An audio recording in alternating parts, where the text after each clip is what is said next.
준비하세요. 시작되었습니다. 잠깐만 만졌더니만 이거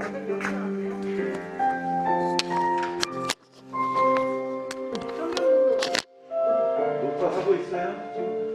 녹화하고 있다고. 왜 만져?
시간 안 봐주실래요?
이는 물과 피로 임하시니 곧 예수 그리스도시라.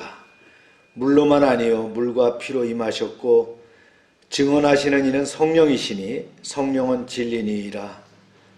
증언하신 이가 셋이니 성령과 물과 피라. 또한 이 셋은 합하여 하나니라. 아멘. 다 같이 일어나셔서 찬양 드립니다.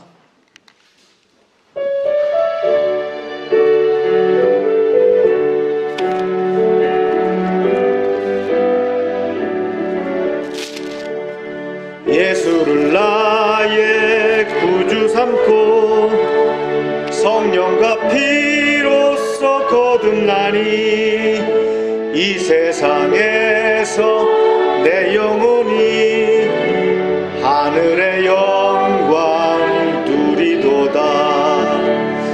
이것이 나의 간증이요 이것이 나의 찬송일세.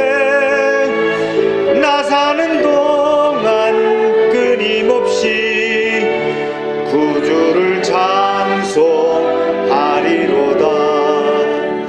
온전히 주께 맡긴 내여 사랑의 음성을 듣는 중에 천사들 왕래하는 것과 하늘의 영광 보리로다. 이것이 나의 간증이요 이것이 나의 찬송일세. 나 사는 동안 끊임없이 구주를 찬송하리로다. 주 안에 기쁨 누림으로 마음의 풍랑이 잔잔하니 세상과 나는 간 곳 없고 구속한 주만 보이도다. 이것이 나의 간증이요 이것이 나의 찬송일세.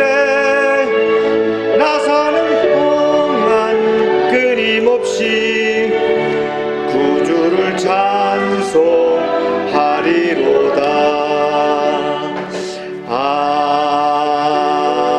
아멘. 다 같이 묵도하십니다.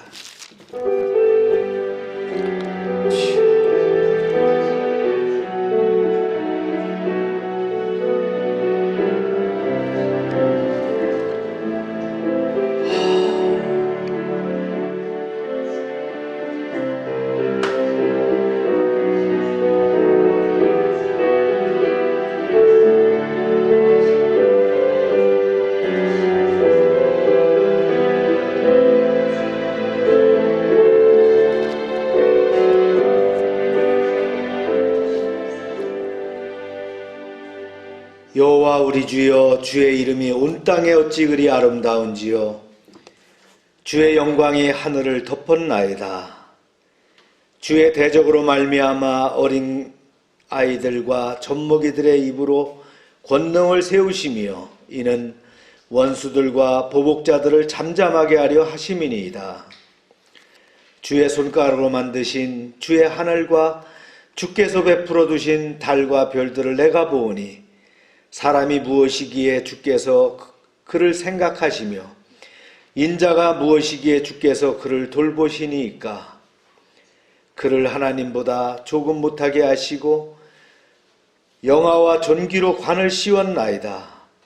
주의 손으로 만드신 것을 다스리게 하시고 만물을 그 발 아래 두셨으니 곧 모든 소와 양과 들짐승이며 공중의 새와 바다의 물고기와 바닷길에 다니는 것이니이다. 여호와 우리 주여, 주의 이름이 온 땅에 어찌 그리 아름다운지요. 아멘. 성부, 성자, 성령 삼위일체 하나님께 영광과 진리로 예배합니다. 천지를 창조하시고 다스리시는 성부 하나님, 홀로 영광 받으시고 오늘도 우리의 인생을 선하고 의로운 길로 인도하여 주옵소서. 십자가를 지심으로 우리를 죄에서 구원하신 성자 예수님, 오늘도 예배하는 주님의 자녀들에게 구원의 기쁨과 부활의 감격이 차고 넘치게 해 주옵소서. 성도들 곁에 언제나 함께 하시며 의로운 길로 인도하시는 보혜사 성령님, 오늘도 우리에게 큰 믿음과 능력을 주옵소서. 성삼위 하나님께만 온전히 영광을 드리오며 예수님의 이름으로 기원하옵나이다. 아멘.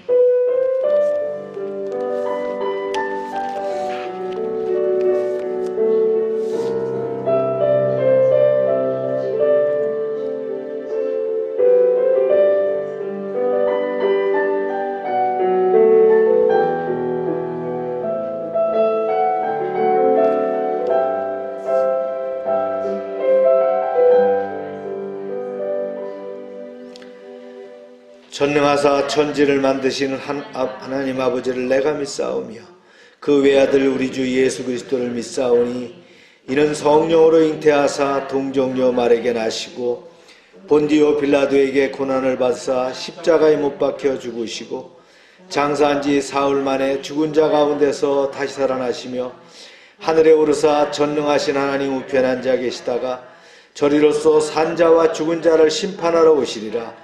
성령을 믿사오며 거룩한 공회와 성도가 서로 교통하는 것과 지혜를 사해 주시는 것과 몸이 다시 사는 것과 영원히 사는 것을 믿사옵나이다. 아멘. 자리에 앉으시기 바랍니다. 네. 찬송 드립니다.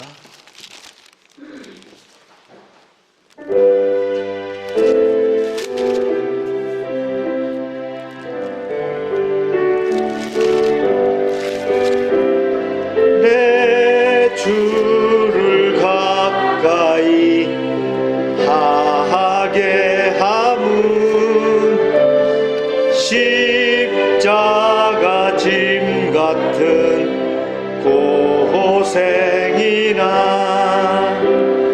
내 일생 소원은 늘 찬송하면서 주께 더 나아가기 원합니다. 내 고생하는 것 옛 야곱이 돌베개 베고자 갔습니다. 꿈에도 소원이 늘 찬송하면서 주께 더 나아가기 원합니다. 천성에 가는 길 험하여도 생명길 되나니 은혜로다.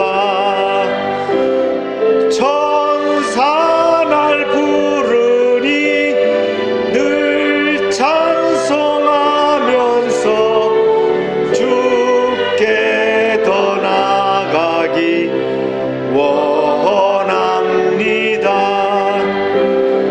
야곱이 잠 깨어 일어난 후 돌단을 쌓은 것 본받아서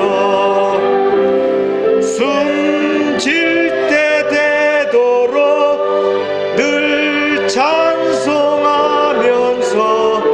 주께 더 나아가기 원합니다.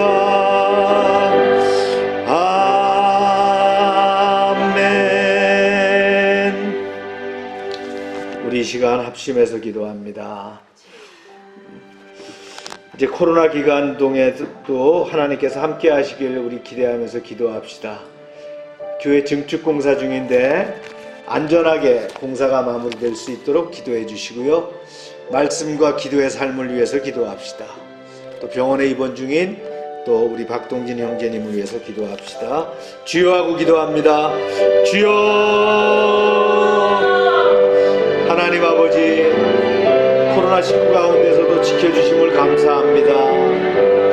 지금 현재 백신을 맞고 있지만 아직 미진한 상태입니다. 이제 하나님, 저희가 늘 방역에 최선을 다해서 이제 교우들이 안전하게 하시고 사업장이 안전하게 하셔서 이 아버지 하나님 환난과 어려움을 잘 극복할 수 있도록 주님 지키시고 인도하여 주시옵소서. 저희가 늘 말씀과 기도 가운데 깨어있길 원합니다. 이제 성령 충만하게 하시고 능력 충만하게 하시고 믿음으로 승리하는 삶을 살게 수 있도록 허락하여 주시옵소서. 이제 하나님 증축 공사 중입니다. 여러 가지 위험 요소가 따르지만 하나님께서 눈동자처럼 지키셔서 일꾼들이 일할 때 안전하게 지켜주시고 모든 공사가 아버지 하나님 잘 마무리 마무리되어서 이제 하나님 저희가 바라는 소기의 목적이 달성되고 모든 것들이 아버지 하나님 이제 온전하게 마칠 수 있도록 주님 지키시고 인도하여 주시옵소서. 병원에 있는 아버지 박동진 형제 기억하시고 빠른 아버지 하나님 쾌유를 기도합니다. 아버지 하나님 상처 부위가 아물게 하시고 빠른 시간 내에 회복되어서 또 정상으로 활동할 수 있도록 주님 축복하여 주시옵소서. 이제 하나님 열방을 주님께 의탁하오니 주님께서 지키시고 인도하시며 함께하여 주시옵소서. 할렐루 감사합니다. 늘 아버지 하나님 함께하시는 주님의 은혜에 감사합니다. 주님 영광 받아 주시옵소서. 할렐루야. 사랑하는 주님 사랑합니다. 한 주간도 주님의 날개 안에 기쁨과 감사함으로 한 주간을 지내게 하시고 복되고 거룩한 주일을 허락하여 주셔서 주님 앞에 예배하게 하심에 감사를 드립니다. 아멘. 주님 특별히 이번 주 예배는 예배가 제한된 가운데 가정과 일터, 병원에서 여러 가지 모양으로 예배를 드리고 있습니다. 우리의 중심을 보시는 주님, 신령과 진정으로 주님 앞에 온 마음을 다하여 예배드릴 수 있는 믿음을 허락하여 주시옵소서. 사랑의 주님, 가정의 달을 지나고 6월을 맞이합니다. 어느덧 2021년도 반이 지나가고 있습니다. 코로나로 인해 많은 것들이 제한되고 사역이 어렵고 교회의 계획들이 제한되고 있지만 성령님 우리 가운데 임재하여 주셔서 한 사람 한 사람이 바로 서게 하시고 각자의 위치에서 빛과 소금의 역할을 다함으로 우리 주님의 자녀로서 자녀다운 삶을 살아갈 수 있도록 하나님 도와주시옵소서. 사랑의 주님, 이 나라 이 민족을 위하여 기도합니다. 불쌍히 여기시어 나라를 이끌어가는 위정자들이 그들만의 주장과 이익들을 버리게 하시고 이제라도 화합하여 공의와 정의로 나라가 바로 설 수 있도록 이끌어가게 하여 주시옵소서. 언제나 우리를 지켜주시는 주님, 코로나19로 감염병이 긴 시간이 지속되고 있습니다. 감사한 것은 이제라도 백신 접종이 이루어지고 있는 것에 대하여 감사를 드립니다. 아직은 접종자가 미비하지만 백신 공급이 원활히 진행되게 하시고 마스크를 보고 제한된 삶들이 자유로운 삶이 될 수 있도록 하나님 은혜를 베풀어 주시옵소서. 사랑의 주님, 우리 열방교회를 위하여 기도합니다. 작지만 강한 교회, 하나님이 쓰시는 교회, 성령의 능력들이 나타나는 교회가 되게 하여 주심에 감사를 드립니다. 지역사회와 이웃을 사랑하게 하여 주심에 감사를 드립니다. 지역 가운데 빛과 소금의 역할을 다할 수 있도록 늘 사용하여 주심에 감사를 드립니다. 코로나로 인해 교제와 소그룹 활동이 멈춘 상황 속에서도 성도가 성도를 서로 사랑하게 하시고 성도를 위하여 기도하는 교회 되게 하여 주심에 감사를 드립니다. 주님, 열방의 아동 청소년들을 특별히 사랑하여 주셔서 코로나 상황이지만 다니엘처럼 믿음 지켜 주님을 기쁘시게 하는 우리의 열방의 아이들 될 수 있도록 도와주시옵시고 주님 모시기 아름다운 자로 잘 성장할 수 있도록 주님 도와주시옵소서. 사랑의 주님, 중축 공사가 진행되고 있습니다. 위험한 작업들이 많았지만 안전하게 지켜주심에 감사를 드립니다. 이제는 마무리가 잘 되게 하셔서 쭉쭉 허가까지 잘 진행될 수 있도록 도와주시옵시고 저러고 악한 사단이 틈타지 못하도록 주여 지켜주시옵소서. 담임 목사님을 위해 기도합니다. 오늘도 단위를 세우신 담임 목사님 귀한 생명과 축복의 말씀을 증거하실 때 성령이 함께 하셔서 지치지 않는 열정과 영육간의 강건함과 성령의 능력을 더하여 주시옵시고 목사님 입술을 통해 말씀을 선포될 때 오직 살아계신 하나님 말씀의 능력이 나타나게 하시사 우리의 상하고 찢긴 심령과 육신의 질병들과 지친 마음들이 위로받도록 하여 주시옵시고 치료되는 역사가 일어나는 귀한 시간 되게 하여 주시옵소서. 하나님의 주님, 이번 주는 함께 모여 예배하지 못하며 너무도 속상하지만 각자의 예배 장소에서 주님이 주시는 풍성한 은혜로 주님 앞에 영광 돌리게 하실 주님께 감사를 드립니다.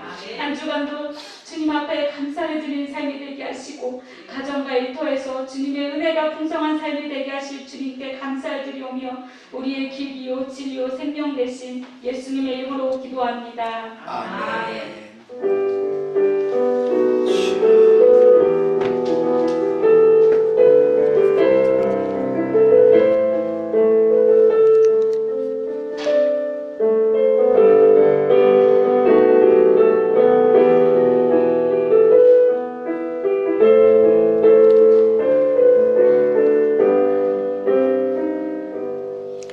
광고 시간입니다. 네.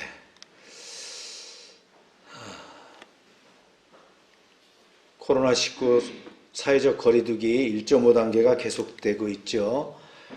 특히 대전 지역에 많은 코로나 환자들이 발생하고 있어서 우리가 주의해야 됩니다. 교회 창립 기념주일이 20일입니다. 전국 침례교회 연합회 그 연합 기도회가 14일부터 25일 저녁 7시 30분부터 그 비대면으로 진행됩니다. 저희가 이제 연합 기도회 하는 것은 처음인데 원래는 이제 목회자 중심으로 부흥회 형태로 이렇게 모임이 있었는데 이제 못 모이니까 전체 연합 기도회로 합니다. 그래서 다니엘 기도회 같은 그런 형태로 진행될 것 같아요. 그래서 다음 주에도 좀 더 구체적인 광고를 내드릴 거고요. 가정별로 저녁에 7시 30분부터 이렇게 모여서 기도하시면 되겠습니다. 그 만부라우 예배당 건립 특별헌금을 좀 드려야 될 것 같아요. 지금 이렇게 진행 중에 있는데 한 600만 원 정도 소요된다고 들었어요. 그래서 뭐 한국에서 교회 짓는데 600만 원 갖고 되겠습니까마는 필리핀 스타일로 이렇게 지려고 하는데 뭐 넓진 않습니다. 지금 현재 나눔 카페에서 예배를 드리고 있잖아요. 그래서 그 인원들이 여기 이제 사택 옆에서 예배를 드릴 수 있는 공간을 만들려고 합니다. 그래서 우리가 기도하면서 헌금을 좀 드리고요. 이번 그 교단 연합 기도회 때에 나오는 헌금도 포함해서 같이 드릴 수 있도록 하겠습니다.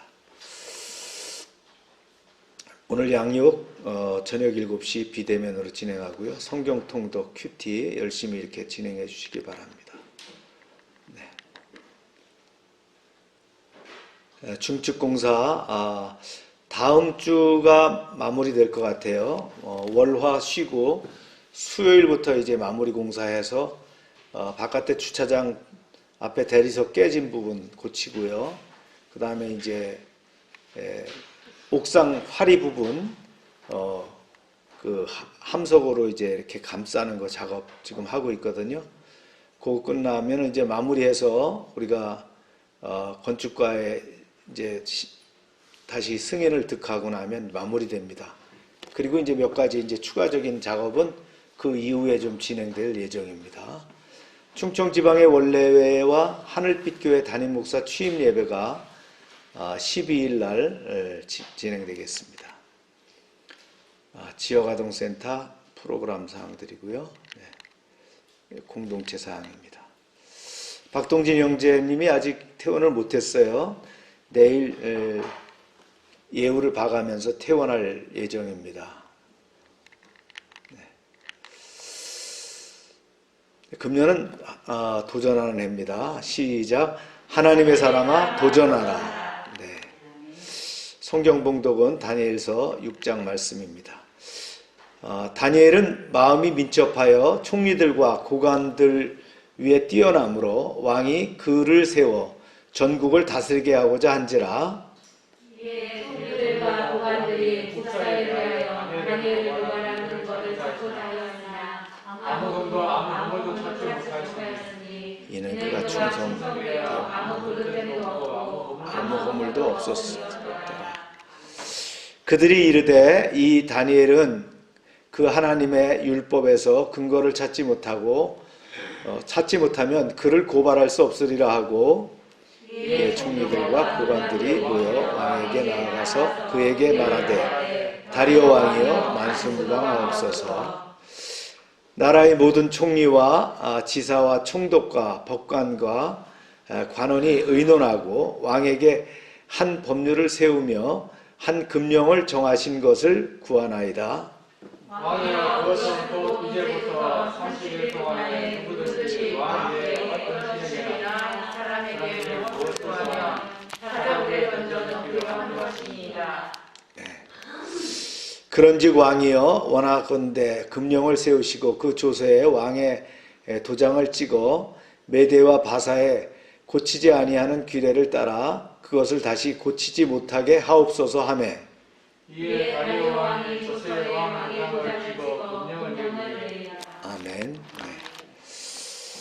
말씀을 위해서 기도합니다. 하나님, 다니엘서 6장 이제 첫 번째 시간입니다. 주님 은혜의 말씀 가운데 풍성한 주님의 은혜를 체험하게 하시고 음성을 듣는 귀한 시간 되게 역사하여 주시옵소서. 저희가 오늘 사정상 이제 영상으로 예배를 드리지만 참여하는 모든 곳에서 주님의 임재가 임하게 하여 주시옵소서. 예수님의 이름으로 기도합니다. 아멘.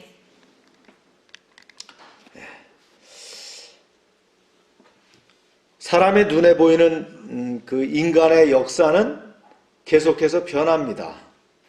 나라도 변하고 정권도 변하고 지도자도 바뀌죠. 권력은 이 사람에서 저 사람으로 또 이 나라에서 저 나라로 계속해서 옮겨갑니다.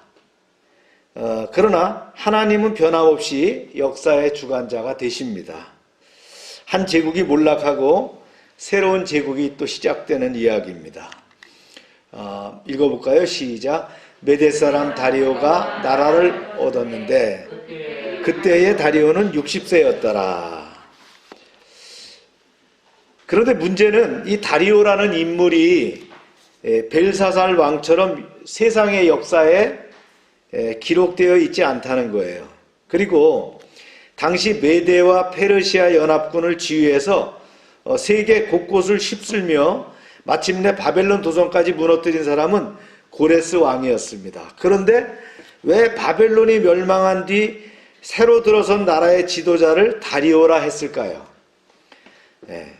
이 미스터리를 이해하려면 그 메대와 페르시아의 과도기 연합제국의 형성 과정을 좀 살펴볼 필요가 있습니다. 역사 이야기예요.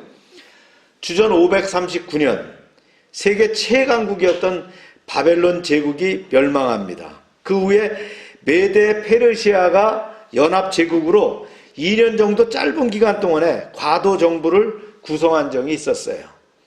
원래 메대와 페르시아는 북과 남으로 나뉘어진 나라입니다. 메대가 영토와 인구, 군사와 경제력 등 모든 면에서 페르시아를 압도했어요. 즉 지도에서 보면 여기에요. 페르시아가 있고 메대가 있어요. 이게 다 지금 이란이잖아요. 이렇게 나눠져 있었다 이런 얘기입니다. 근데 메대가 훨씬 잘 살았다는 거예요. 그 다음에 이제 이 아르메니아 지역이 있고 그 다음에 이 리디아라는 것이 터키를 얘기합니다. 터키 지역을 얘기하는 거예요. 그런데 페르시아 왕과 메대 공주가 결혼해서 두 나라 사이에 혼인동맹이 맺어졌고요. 그 사이에서 태어난 사람이 누구냐? 고레스입니다. 이제 고레스가 태어나면서 상황이 달라졌어요. 사실 그 전까지만 해도 동맹이라고 하지만 페르시아와 메대는 메대가 주도적이에요. 메대의 속국이 페르시아였다는 거예요. 그런데 시간이 지나서 559년 주전 559년에 고레스가 왕이 됩니다. 페르시아의 왕이 돼요. 그러면서 이제 주전 550년에 메대 제국의 수도를 함락해갖고 메대 제국을 완전히 멸망시켜서 페르시아가 정복하게 되는 거예요. 근데 이 시점에서 고레스가 뛰어난 절제력을 발휘합니다. 물론 그의 몸에 뭐가 풀려요? 메대인의 피가 흐르고 있잖아요. 큰 세계 정복을 위해서 메대 힘이 필요했어요. 그래서 자기 외삼촌격인 메대 왕을 극진히 우대해서 동맹을 맺고 메대 병력까지 흡수해서 정복전쟁을 나가게 되는 거예요. 굉장히 그 고레스가 영리하죠. 그래서 많은 강대국들을 수년 사이에 무너뜨리는 거예요. 앞에 있는 그 아르메니아, 또 리디아, 여기까지 전부 다 무너뜨렸단 말이죠. 그러고는 이제 어떻게 해요? 그 여세를 몰아서 539년 유프라데스 강을 마르게 한 다음에 기상천외한 전략을 가지고 최고의 습적이었던 바벨론, 여기잖아요. 바벨로니아라고 하는 바벨론, 이라크입니다. 여기를 공격하죠. 이 이야기가 어디예요? 지난주에 있었던 벨사살 왕의 최후입니다. 그죠? 그게 바로 539년이었다는 거예요. 이때가 고레스가 왕위에 오른 지 20년 됐을 때예요. 그 이후에 고레스는 메데 페르시아의 과도 연합 정부를 세우고 수도를 임시로 어디로 옮기냐? 바벨론으로 옮기는 거예요. 중심부로 옮겼어요. 예. 이때 나이가 이제 그 외삼촌이 다리오가 62세라는 거예요. 오늘 성경에 나오는. 그래서 어떻게 하느냐? 고레스는 연합제국의 지도자로 삼촌인 다리오를 갖다 세워놓고 자기는 남은 정복전쟁을 위해서 밖에 출정하는 거예요. 이때라는 거예요. 바로 이때를 얘기합니다. 그래가지고는 어떻게 하느냐? 이제 그 2년 동안 정복전쟁을 끝나고 나니까 온 땅을 다 차지하게 됩니다. 그게 어디까지냐? 인도로부터 시작해가지고요. 아프리카까지. 아프리카라고 하는 건 이집트 그쪽까지를 얘기하는 거예요. 그러니까 완전히 이 지도상에 보이는 모든 부분들이 전부 어디가 됐다고요? 고레스의 페르시아가 됐다는 거예요. 그럼 여기에는 어디 포함되냐면요. 지금으로 말하면 아프가니스탄, 그 다음에 파키스탄 다 포함되는 거예요. 이란, 이라크, 터키, 예. 그 다음에 저쪽에 시리아, 예. 그 다음에 이스라엘, 이집트, 예. 사우디아라비아 전부 다 차지했다는 거예요. 엄청난 제국을 만들었죠.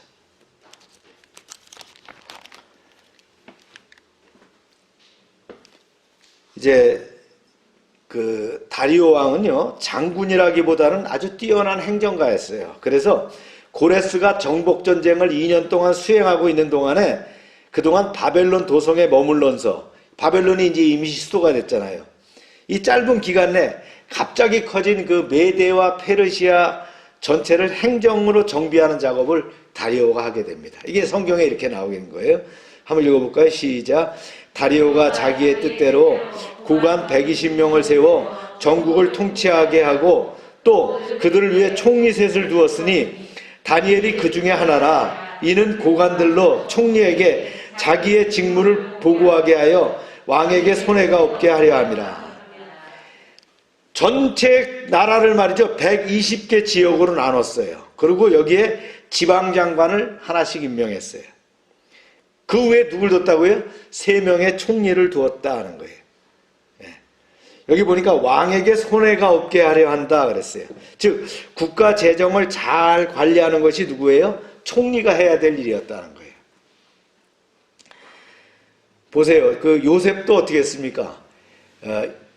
애굽의 총리가 되어서 뭘 관장하죠? 주로 경제적인 걸 관장했잖아요. 다니엘도 마찬가지입니다. 총리의 자리에 올랐던 것은 뭐예요? 그만큼 경제 행정력이 뛰어났다라는 거예요. 그러니까 우리나라도 지금 재정을 맡은 장관을 누구라고 합니까? 부총리라고 하잖아요. 그죠? 총리가 있고 부총리가 있어요. 그 다음에 교육도 중요하니까 교육도 총리라고 얘기하는 거예요. 네. 그래서 페르시아가 바벨론의 새 주인이 되면서 그들은 이 큰 살림의 시스템을 잘 아는 사람이 필요했어요. 그러다 바벨론 고위 공직자 출신이고 경륜이 뛰어난 다니엘을 발탁하게 되었다는 거예요. 특히 다니엘은 어떤 사람입니까? 국가 위기 때마다 예지 능력을 발휘했단 말이죠. 바벨론의 영웅이었던 느부갓네살의 뭘 역할을 했어요? 총리 역할을 했던 사람 아니에요? 예. 그 모사 역할을 했잖아요. 그뿐만 아니라 벨사살이 그 술잔치에서 왕과 관료들에게 이제 바벨론의 멸망에 대한 담대한 예언을 한 것도 누굽니까?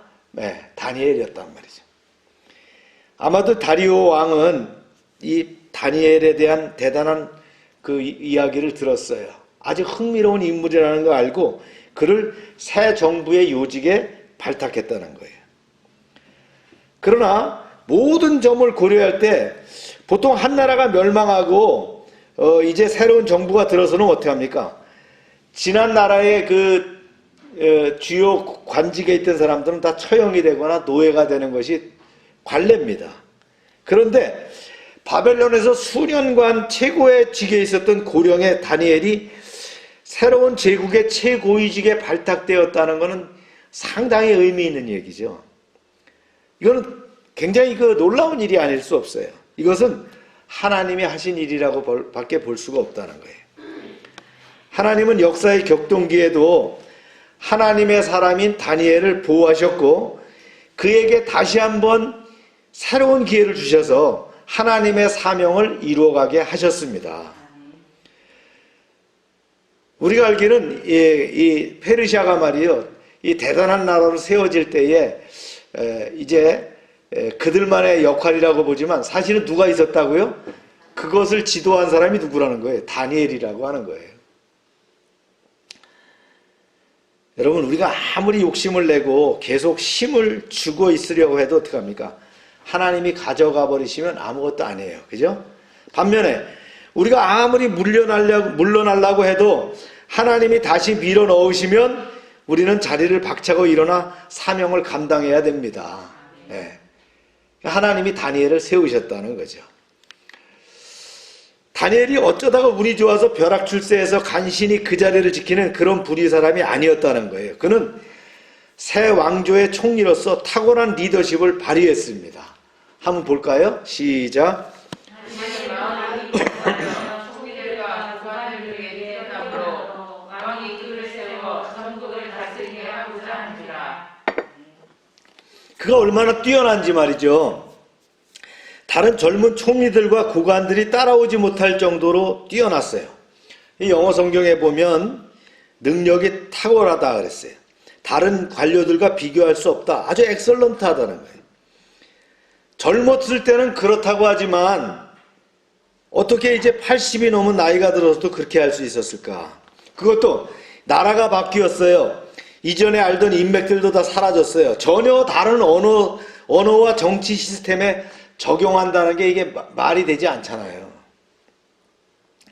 이 다니엘의 탁월함의 비결은 뭘까요? 성령 충만이라고 하는 거예요. 그는 마음이 민첩했다 이랬어요. 이 원문은 아주 놀라우신 영을 소유했다 이런 뜻이에요. 이 원어의 뜻이 민첩하다라는 것은 놀라운 영을 소유했다. 그 영이 뭐예요? 성령이라는 거예요. 성령 충만했다는 거예요. 그것은 바로 하나님의 영, 성령을 가리키는 거예요. 페르시아 제국의 어떤 인재도 감히 따라올 수 없는 타의 추종을 불허하는 그의 능력이 하루아침에 생긴 것이 아니라는 거죠. 자기 자신에게서 나온 것도 아니에요. 그것은 그가 평생을 하나님만 의지하고 날마다 그분과 교제하고 살아왔기 때문에 성령께서 그 안에 충만히 거하시면서 이루어낸 놀라운 결과라는 거예요.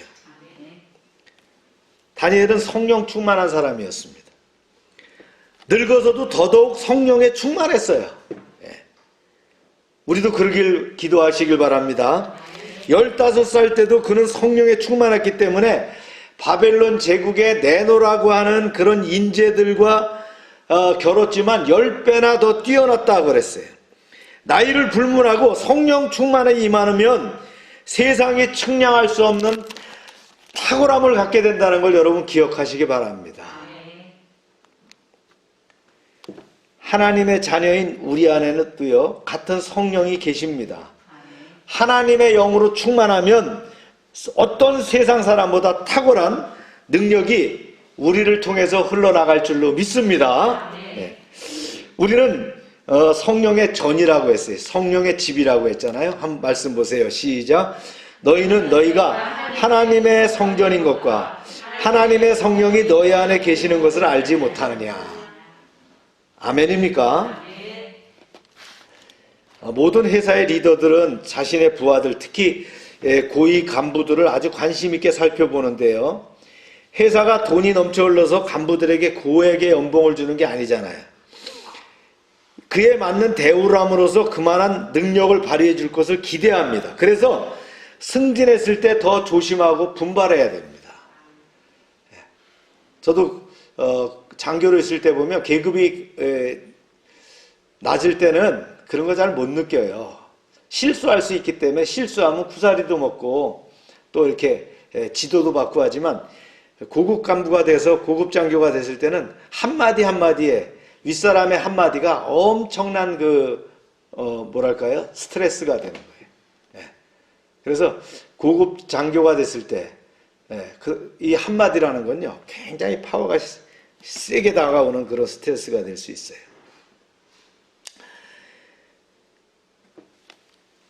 이제 참 반신반의하던 그 총리로 임명했어요. 이 다리오가. 그런데 다니엘이 현장에서 뛰어난 능력을 발휘하자 다리오 왕은 감동했습니다. 그래서 어떻게 했냐? 그를 총리 중에 총리로 임명하고자 했어요. 원래 총리가 3명을 뽑은 것은 서로 견제하면서 힘의 균형을 맞추기 위한 시스템이었는데 그것을 깨고요. 이제 한 사람에게 힘을 몰아주고 최고 총리 체제로 가겠다는 거예요. 이는 뭐예요? 순전히 다니엘을 그렇게 세우고자 하는 다리오의 의도가 있었다는 거죠. 인맥이나 뇌물로 높은 자리에 올라간 사람은 환경이 바뀌면 추락하고 말아요. 그러나 하나님의 기름 부으심으로 올라간 사람은 정권이나 왕조나 환경이 바뀌어도 변함없이 그 빛을 발휘할 수 있다는 거예요. 다니엘은 높은 자리에 앉은 것이나 승진하는 것에 신경 쓰지 않았어요. 묵묵히 하나님이 주시는 지혜로 자기에게 주어진 사명을 감당하기에 자연스럽게 승진해 나갈 수 있었어요. 자리에 욕심내지 않았어요. 뛰어난 사람이 되려고 하지도 않았어요. 오히려 그런 사람은 어떻게 합니까? 떨어지게 마련이잖아요. 떨어질 때는 말이죠, 날개가 없다 그러잖아요.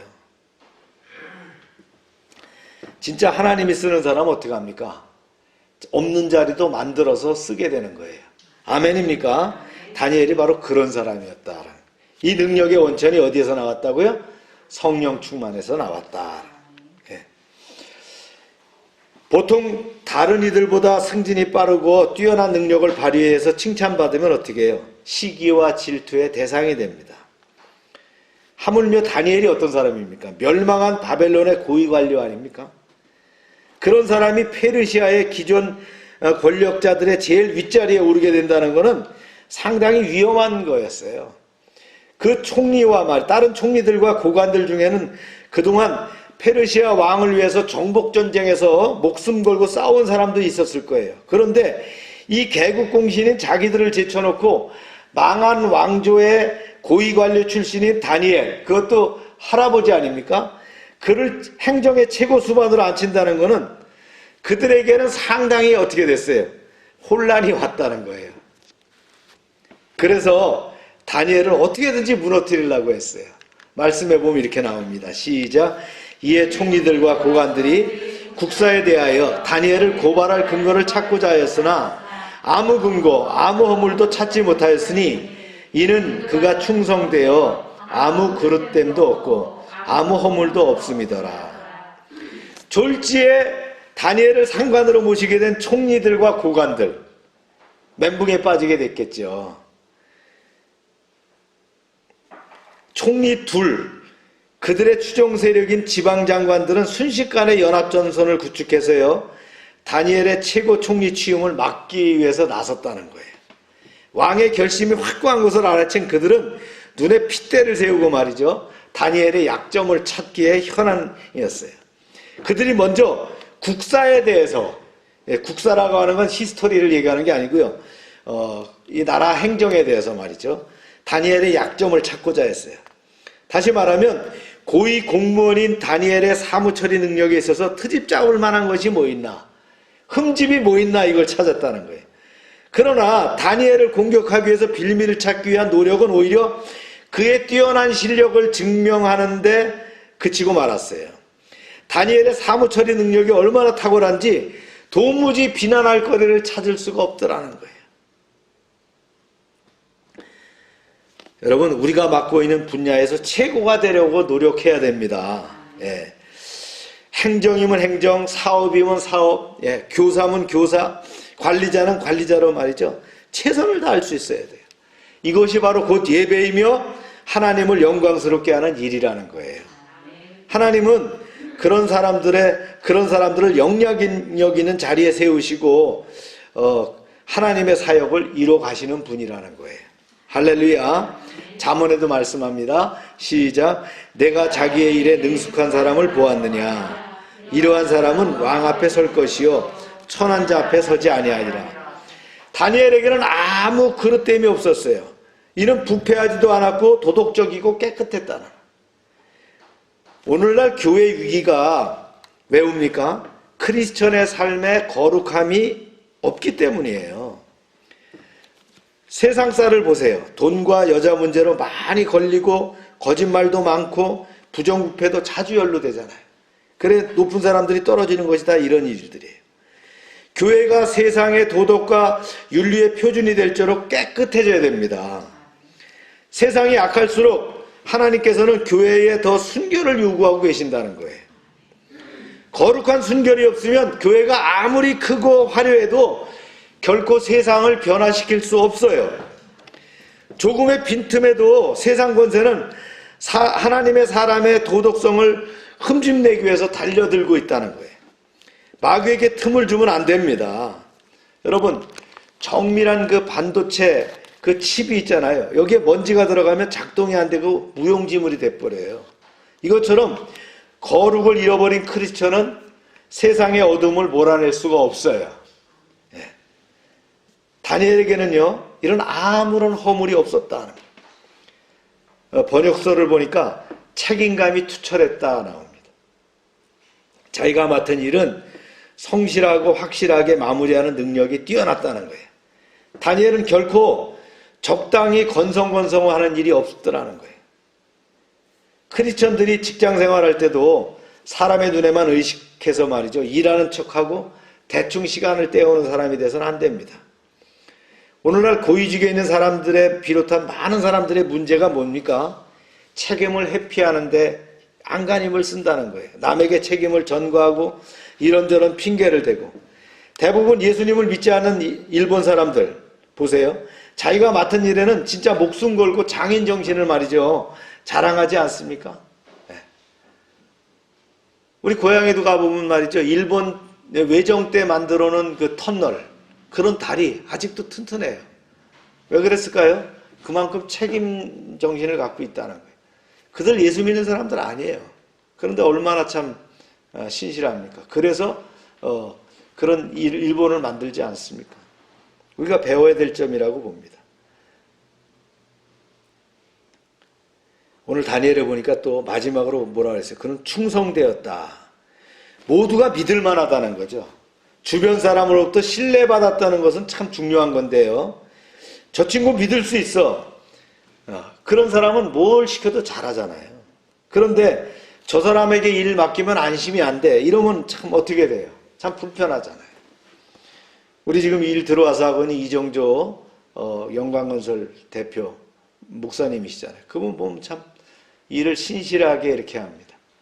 뭐 못 하나 박아달라는 것까지 참 뭐 불평하지 않고 할렐루야 하면서 이렇게 하는 거예요. 그래서 그 사람을 부르게 되는 거예요. 네. 끝까지 일을 하려고 하는 거고 참 대단하잖아요. 다니엘의 적들은 바벨론 왕조에서 수십 년간 공직 생활을 해온 기록들을 다 뒤졌어요. 주변 인물들을 샅샅이 다 조사했어요. 그러나 일의 탁월함이나 도덕성이나 흠잡을 때 아무것도 없더라는 거예요. 이게 하루 이틀 속일 수는 있어요. 근데 수십 년간, 몇 년이에요. 15살에 부임해갖고 80살이니까 몇 년을 했는데 뒤져도 아무것도 없더라는 거예요. 다니엘의 생은 처음부터 끝까지 신실하고 깨끗했다는 거예요. 이처럼 세상의 날카로운 검증에도 흔들리지 않는 삶을 살아가도록 우리 기도해야 됩니다. 문재인 정부 들어와서 장관들이 말이죠, 30몇 명이 들어와서 바뀌었는데 그들이 검증에 통과한 사람이 없다는 거예요. 다 여당 선에선 걸렸다는 거예요. 야당 선에선 다 걸렸다는 거 아니에요. 예. 그래 진짜 괜찮은 사람은 선발하려고 해도 말이죠, 청문회가 무서워서 안 들어오겠다고, 장관이 되는 것도 그냥 고사하는 거예요.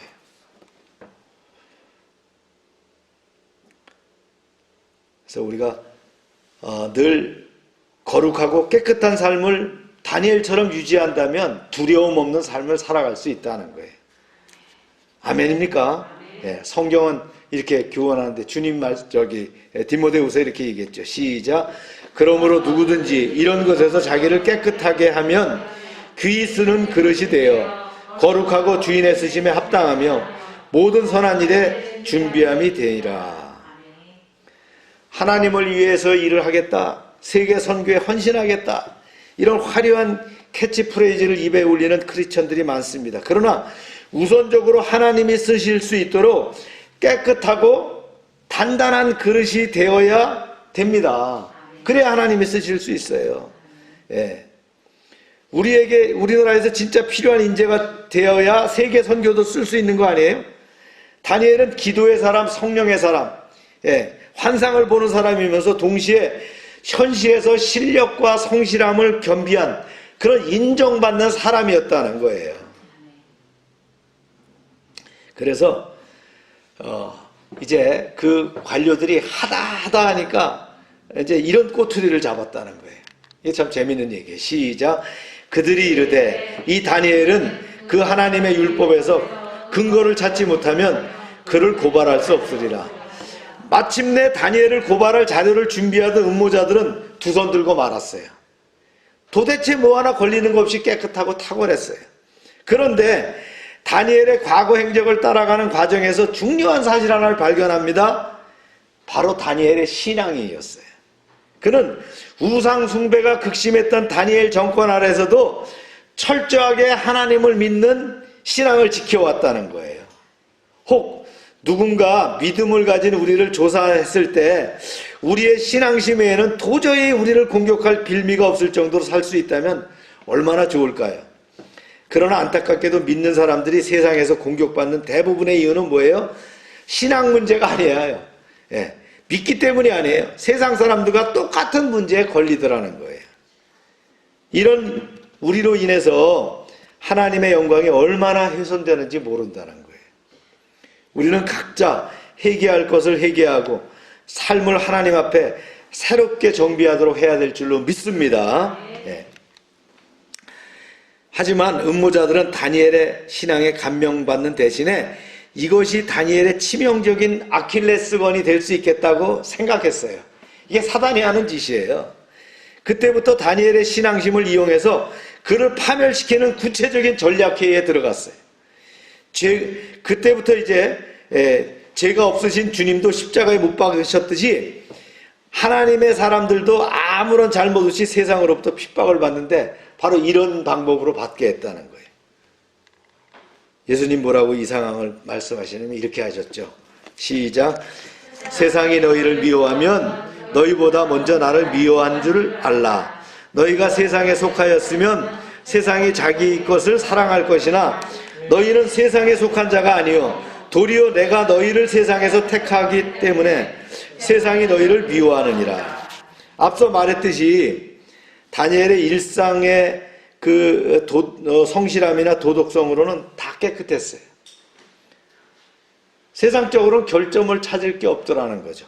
그런데 하나님의 사람이기에 핍박을 받는 거예요. 이것이 진짜 거룩한 핍박이죠. 그러니까 다니엘을 시기하고 해치려 하는 자들의 움직임은 단순한 정치 파워게임이 아니라 하나님의 사람을 음해하려는 사탄의 그 배후가 있었다는 거예요. 이거 바로 뭐예요? 영적 전쟁이 일어났다는 거예요. 음모자들은 마침내 교활한 작전으로 실행 계획을 옮깁니다. 이렇게 옮겼어요. 시작. 이에 총리들과 고관들이 모여 왕에게 나아가서 그에게 말하되 다리오 왕이여 만수무강하옵소서. 나라의 모든 총리와 지사와 총독과 법관과 관원이 의논하고 왕에게 한 법률을 세우며 한 금령을 정하실 것을 구하나이다. 왕이여 그것은 곧 이제부터 3일 동안에 누구든지 왕 외에 어떤 신이나 사람에게 무엇을 구하면 사자굴에 던져넣기로 한 것이니이다. 그런즉 왕이여 원하건대 금령을 세우시고 그 조서에 왕의 도장을 찍어 메대와 바사에 고치지 아니하는 규례를 따라 그것을 다시 고치지 못하게 하옵소서 하며 머리를 썼죠. 이 대표들은 한껏 왕에게 아첨한 다음에 하나의 법안을 제시합니다. 30일 동안 모든 백성이 다리오 왕에게만 기도하고 다른 데 기도를 하면 어떻게 한다고요? 불경죄로 사자굴에 넣는다는 거예요. 이 놀라운 일은 다리오 왕의 황당한 법안을 말이죠. 군소리 없이 통과시켰다는 거예요. 보세요. 이에 다리오 왕이 조서에 왕의 도장을 찍어 금령을 내니라. 오케이 하고 그냥 탁 관인을 찍었다는 거예요. 메데나 페르시아 제국에서는 왕을 신의 대리인으로 신들의 화신으로 여겼어요. 그래서 왕과 왕의 법령은 완전하다고 여겼어요. 그러므로 왕의 어인이 한번 찍히면 이거는 결코 바꿀 수가 없어요. 왕도 못 바꿔요. 그래서 법령을 발표하기 전엔 수많은 검토 작업이 필요해서 이 과정을 거쳐야 됩니다. 그런데 왕이 쉽게 왜 허락했을까요? 예. 이 상황을 이해하려면 당시 다리오 왕의 심정을 이해해야 됩니다. 자, 메데 페르시아는 이제 막 바벨론을 무너뜨리고 세계 패자로 등극했어요. 아직도 바벨론 내부에서는 이제 반항 세력들이 많았어요. 때문에 이처럼 새로운 통치자의 절대적인 권위를 보여줌으로 반역의 씨앗을 처음부터 제압하는 것이 굉장히 중요한 시대였단 말이에요. 또 과도정부잖아요. 실질적으로 권력은 누가 갖고 있어요? 지금 전장터에 나가 있는 고레스가 갖고 있어요. 그래, 삼촌이지만, 왕인데 삼촌이지만 늘 뭐가 있어요? 나는 이거 허수아비 아니야? 이런 생각이 없지 않아 있었다는. 그런데 정부의 고위 관리들이 말이죠, 자신에게만 기도하겠다고 제안하니까 얼마나 기쁘지 않았겠어요. 보세요. 말씀해 보니까 나라의 모든 총리와 지사와 총독과 법관과 간원이 의논했다. 다 의논해가지고 왕에게만 기도하겠다라니까 도장 빨리 찍었단 말이에요. 사실 이 말은 참소자들이 과장한 거죠. 나중에 왕이 다니엘을 참소한 자들을 다 사자굴에 집어넣었다 그랬는데 다 집어넣으면 행정이 마비되잖아요. 그러니까 이런 사주하는 자들이 있었다 그런 얘기예요. 왕은 그들의 과장된 말에 현혹됐어요. 정말로 모든 신하가 자기만을 높이려는가? 이렇게 믿고 싶었다는 거예요. 이 늙은 다리오 왕은 전쟁밖에 모르는 조카 고레스보다 덕망이 있는 자신에게 신하들의 마음이 끌리고 있다라고 착각했다 그런 얘기예요. 요즘도 우리 정치계에 착각하는 그런 할배들이 있잖아요. 예. 설마 그 신하들의 목표가 다니엘을 무너뜨리는 거라는 거는 생각지도 못했어요. 결국 그 유혹에 넘어가서 다니엘을 사지로 몰아넣는 서류에 서명을 하고 말았어요. 예. 그럼에도 다니엘은 어떻게 했나요? 예. 이렇게 기도했죠. 시작. 다니엘이 조서에 왕의 도장이 찍힌 것을 알고도 자기 집에 돌아가서 윗방에 올라가 예루살렘으로 향한 창문을 열고 전에 하던 대로 하루 3번씩 무릎을 꿇고 기도하며 그의 하나님께 감사하였더라. 이 조서에 왕의 도장이 찍힌 것을 알고도, 이게 말 의미심장한 말이에요. 다니엘은 왕 다음으로 가는 그 행정부 최고 요인 3명의 총리 중에 하나입니다. 때문에 이 법령이 발표되기 전에 이 내용 다 아는 거예요. 이게 누구를 죽이려고 하는지 다 안다는 거예요. 음모를 다 파악하고 있어요. 보통 이런 상황에서 어떻게 합니까? 자신을 지키기 위해서는 왕에게 가서 음모를 사전에 알리거나, 그렇죠? 고레스 왕이요, 거기 찍으면 안 됩니다, 이렇게 하거나 다른 사람들을 동원해서 계획을 차단하는 방어책을 강구할 거예요. 그러나 다니엘은 인간적인 수단으로 자신을 지키는 일을 포기합니다.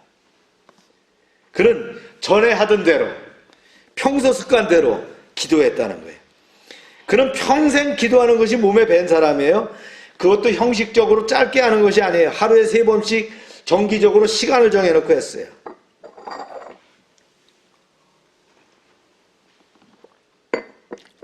아무도 만나지 않은 채 예루살렘으로 향해서 무릎을 꿇고 창문을 열어놓고, 아니 창문이라도 닫아놓고 하면 모르잖아요. 그죠? 근데 이러한 기도법은 솔로몬 왕이 예루살렘 성전을 건축하고 봉헌 기도할 때 언급했던 기도예요. 바로 이런 기도입니다. 우리가 최근에 이제 큐티에서 배웠어요. 시작. 자기들을 사로잡아 간 적국의 땅에서 온 마음과 온 뜻으로 주께 돌아와서 주께서 그들의 조상들에게 주신 땅과 주께서 택하신 성과 내가 주의 이름을 위하여 건축한 성전에 있는 쪽을 향하여 기도하거든 주는 계신 곳 하늘에서 그들의 기도와 간구를 들으시고 그들의 일을 돌아보시며 주께 범죄한 주의 백성을 용서하옵소서. 나이 어린 그 다니엘이 바벨론으로 끌려왔을 때에 솔로몬의 기도를 가슴에 새기고 있었어요. 그래서 언제 끝날지 모르는 이 기약이 없는 긴 바벨론 포로 생활 동안 하루도 빠짐없이 기도했다는 거예요. 그것은 자기 자신만 잘 되게 해달라는 것이 아니에요. 나라와 민족을 위한 기도였어요. 그리고 이 경건의 습관은 세월이 많이 흐른 뒤에도 계속됐다는 거예요. 좋은 경건의 습관을 계속 지속하는 것이 얼마나 아름답습니까? 다니엘이 그랬어요. 그의 하나님께 감사하였더라. 참 가슴에 닿는 기도잖아요. 그도 인간일진데 자기를 죽이기 위해서 치밀한 계획을 세우고 왕을 속여서 무서운 법령을 발표한 그 사악한 적들의 음모에 어찌 마음이 아프지 않겠어요? 또 불안하고 두렵지 않겠어요? 다만 그는 염려와 두려움에도 불구하고 어떻게 해요? 평소에 했던 기도의 줄을 놓지 않았다는 거예요. 그의 기도는 항상 감사가 가득 찼다는 거예요. 감사했다. 어린 나이에 타국의 포로로 끌려와서 모진 운명으로 이끌어왔던 그가 말이죠. 거긴 또 인종차별, 질투와 압박, 유혹이 없겠어요? 감사할 수 없는 조건, 그런 힘든 일이 많았을 텐데도 다니엘은 항상 감사하며 평생을 살아왔다. 이 어릴 때부터 항상 감사하는 신앙을 가지는 것이 중요합니다. 어릴 때부터 원망하고 불평하는 신앙으로 산다면 그 인생이 어떻게 되겠어요? 그러나 성령의 사람은 감사하는 신앙으로 살아야 합니다. 다니엘의 기도에는 항상 감사가 가득했어요. 그래서 그의 기도가 능력이 있었어요. 그렇게 쌓아온 영적 저력이 일생 최대 위기를 순간을 말이죠. 돌파할 수 있게 했다라는 거예요. 할렐루야. 아무런 죄가 없던 그가 순전히 하나님을 믿는 신앙 때문에 죽음의 함정에 빠지게 되었어요. 충분히 하나님을 원망할 수 있는 상황이었어요. 그러나 다니엘은 이것 또한 하나님이 크신 주권 아래 있다고 믿으면서 감사했다는 거예요. 죽으면 죽으리라 그랬다는 거죠. 진짜 감사가 그런 거 아닙니까? 도저히 감사할 수 없고 또 이해할 수 없을 때 하나님의 선한 뜻을 믿고 감사하는 거예요. 진짜 감사는 믿음으로 하는 거라는 거예요. 아멘입니까? 사도 바울도 이렇게 고백했어요. 아무것도 염려하지 말고 다만 모든 일에 기도와 간구로 너희 구할 것을 감사함으로 하나님께 아뢰라. 이런 기도가 응답될 줄로 믿습니다. 자기를 함정에 빠뜨리려는 무서운 법령이 발표된 것을 알고도 변함없이 하나님 앞에서 나가 기도하는 다니엘의 초연함과 담대함이 정말 놀랍습니다. 사실 사드락과 메삭과 아벳느고처럼 사람들이 보는 앞에서 우상 숭배를 하지 않으면 풀무불에 던진다고 협박하는 상황도 아니에요. 그저 30일간만 공개적으로 안 하면 되는 거예요. 그동안 마음속으로 기도해도 하나님은 이해하실 거야 하면서 자신을 합리화할 수 있잖아요. 그런데 다니엘은 단 하루도 평생 계속해왔던 경건의 습관을 끊어지는 것을 원하지 않았다는 거예요. 기도 때문에 자신이 수많은 위기에서 건져냈지만 이 기도 때문에 가장 무서운 위기 속으로 들어가게 됐다는 거예요. 그러나 그는 타협하지 않았어요. 다니엘이 무서운 법령이 발효된 것을 알고도 기도 습관대로 그대로 계속했다는 건 뭐예요? 죽기를 각오했다는 거죠. 목숨을 잃을 각오로 우상 숭배를 거부하는 일 이상으로 어려운 것은 뭐예요? 그와 같이 그런 각오로 하나님께 예배하는 거예요. 오늘 예배 나오지 않아도 된다니까 즐거워하는 사람이 있다면 우리 회개해야 될 줄로 믿습니다. 네. 오늘 안 나와도 된다고 하는데 오늘 주집사님은 또 굳이 나오셨어요. 복이 넘칠 줄로 믿습니다. 네. 다니엘의 기도는 목숨을 건 예배였다는 거예요. 예배를 드리기 때문에 자신이 가진 모든 권력과 부를 잃고 한순간에 목숨까지 잃게 될 상황에 처했습니다. 아직도 북한의 많은 그 지하교인들이 예배드리다가 발각돼서 순교한다고 합니다. 그들이 무지하고 무모해서가 아니잖아요. 예배를 통해서 세상 무엇과도 바꿀 수 없는 하나님의 은혜를 체험하기 때문이에요. 힘든 현실을 살아낼 수 있는 힘이 어디에서 나와요? 예배에서 나온다는 거예요. 여러분, 예배를 어떤 핑계로도 말이죠, 예배를 파해서는 안 됩니다. 어떤 상황에서도 예배를 드려야 돼요.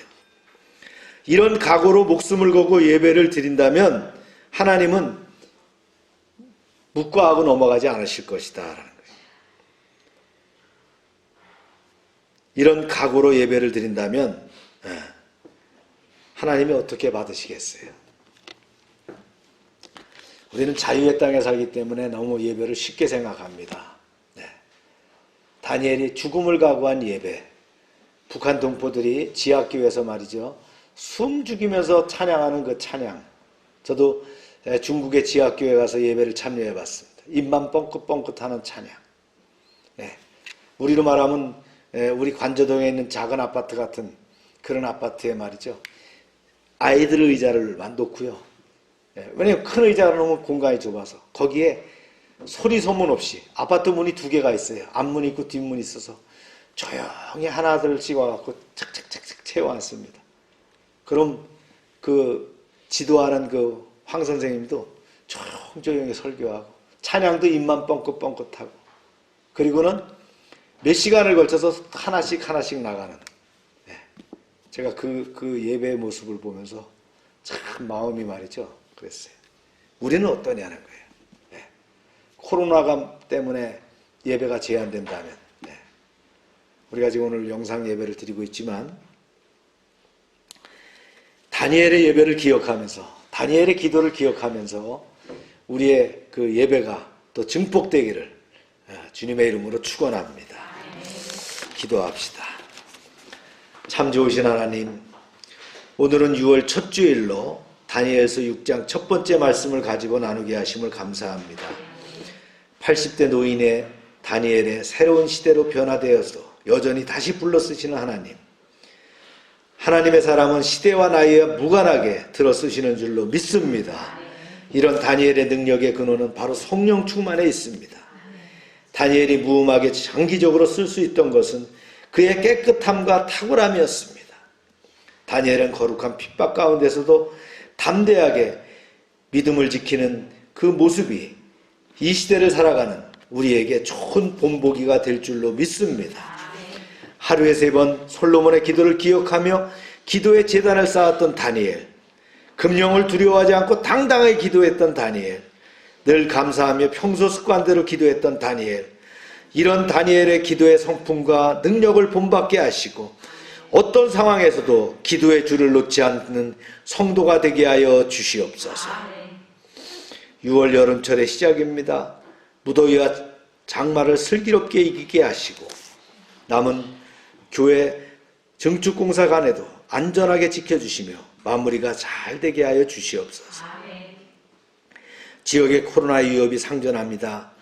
팬데믹 가운데 안전하게 지켜주시고 빨리 이 고통에서 벗어나게 하여 주시옵소서. 병원에 입원한 박동진 형제를 지켜주시고 회복이 빨리 이루어지게 하여 주시옵소서. 예수님의 이름으로 기도합니다. 아멘. 다 같이 일어나셔서 우리 찬양하면서 마칩니다.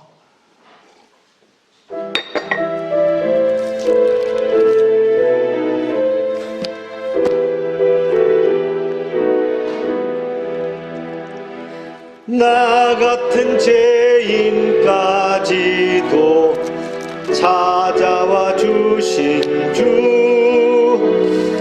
간곡한 음성 못 잊어 마음은 엽니다. 피 흘려 주신 그 사랑 감당치 못하여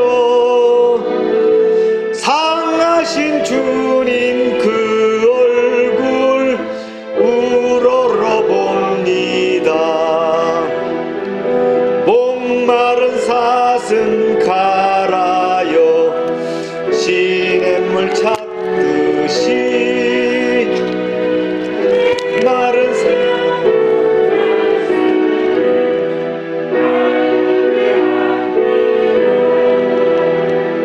진리의 성령 오셔서 인도해 주시고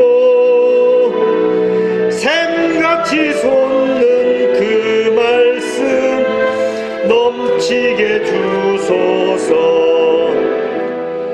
질그릇 같은 이 몸도 깨끗게 하시고 죽으나 사나 주 위해 일하게 하소서. 영광의 주님 오실 때 부끄럼 많으나 흰 예복 입고 주님을 배웁게 하소서.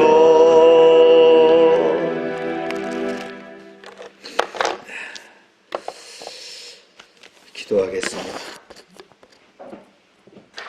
하나님 아버지, 우리의 연약함을 치료하여 주시길 원합니다. 우리의 육신의 질병, 마음의 질병을 치료하길 원합니다. 주님의 능력의 손으로 안수하여 주시고 치료하여 주시옵소서. 예수 이름으로 명령하노니 모든 질병은 떠나갈지어다. 병의 근원은 마르고 깨끗할지어다. 더럽고 추한 귀신은 예수 이름으로 명령한다. 떠나갈지어다. 떠나가고 묶일지어다. 주님 역사하셔서 우리를 깨끗게 하시고 우리를 성령으로 아버지 하나님 기름 부어 주시옵소서. 날마다 넘치게 하시는 하나님 아버지의 은혜에 감사드리며 저희들에게 구별하여 주신 물질을 이제 하나님께 드립니다. 약속대로 10의 1조를 드릴 때 저들의 가정과 사업장에 복을 쌓을 곳이 없도록 이제 채워 주시옵소서. 황충을 금하여 주시고 저들의 기업이 아름답게 하시고 저들의 사업이 확장되게 하여 주시옵소서. 시와 양식으로 구별해서 주정원금, 감사원금, 약정원금을 드립니다. 100배로 응답되게 하여 주시옵소서. 하나님 말씀을 삼가 듣고 그 모든 명령을 지켜 행하는 하나님의 백성을 축복하사 세계 모든 민족 위에 뛰어나게 하여 주시옵소서. 하나님의 말씀을 순종하면 모든 복이 우리에게 그대로 미칠 줄로 믿습니다. 성읍에서 복을 받게 하시고 들에서도 복을 받게 하시며 몸의 소생과 토지의 소산과 짐승의 새끼와 우양의 새끼가 복을 받으며 광주리와 떡반죽 그릇이 복을 받으며 들어와도 복을 받고 나가도 복을 받게 하여 주시옵소서. 이제 하나님, 이제 대적이 우리를 치러 한 길로 왔다 할지라도 7길로 도망가는 역사가 있게 하여 주시옵소서. 하나님께서 우리를 위하여 하늘의 아름다운 보고를 열어사 우리의 땅에 때를 따라 비가 내리게 하시고 우리의 손으로 하는 모든 일에 복을 주셔서 많은 사람들에게 구워주며 나누게 하시고 머리가 되고 꼬리가 되지 않게 하시며 위에만 있게 하시고 아래에 있지 않게 하여 주시옵소서. 저희가 드린 이 물질 하나님이라는 데 귀하게 쓰여지게 하시고 쓰이는 곳마다 놀라운 하나님의 능력의 역사가 드러나게 하여 주시옵소서. 이제는 우리 주 예수 그리스도의 은혜와 하나님 아버지의 크신 사랑과 성령의 교통하심이 지금부터 영원토록 함께 하시기를 축원하옵나이다. 아멘.